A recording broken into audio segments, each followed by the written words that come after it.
When you're working on a photo in Photoshop, have you ever wondered where to start and what to do next? Then you're in the right place.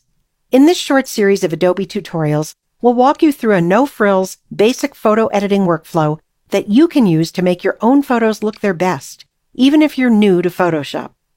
It's often a good idea to start your workflow by cropping your photo to get it framed up just the way you want it before making a lot of adjustments.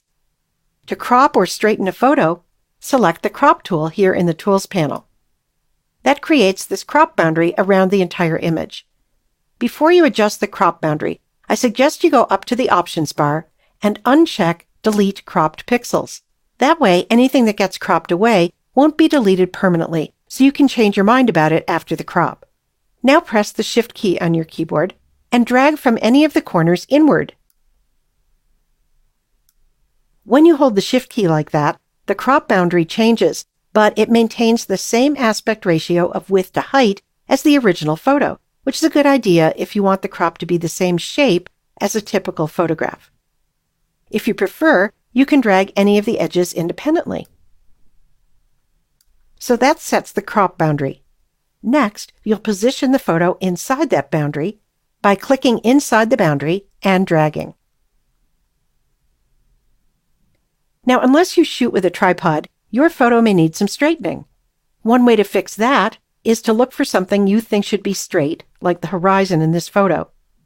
And then move your cursor just outside any of the corners of the crop boundary until it changes to a curved double-pointed arrow. Then drag to rotate the image inside the crop boundary. And you can use this grid that appears as a guide to help you get things straightened up.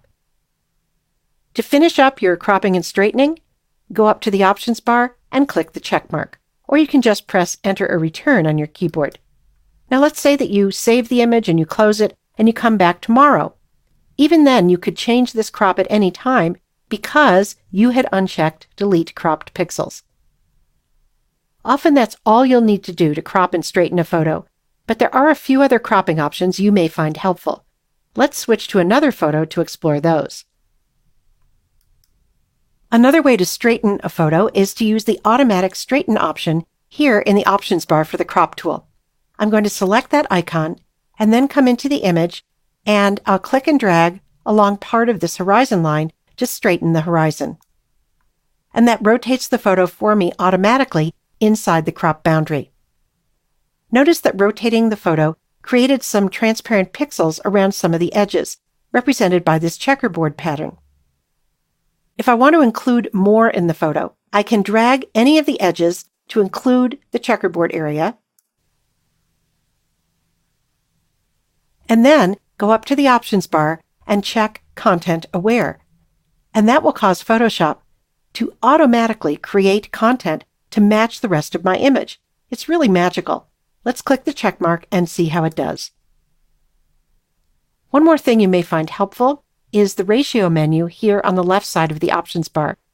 If you have a particular aspect ratio to which you want to crop, for example square or maybe 8 by 10, then you can select that here, and then you can change the crop boundary to make it surround just the area that you want to include, but it will always stay in that same aspect ratio.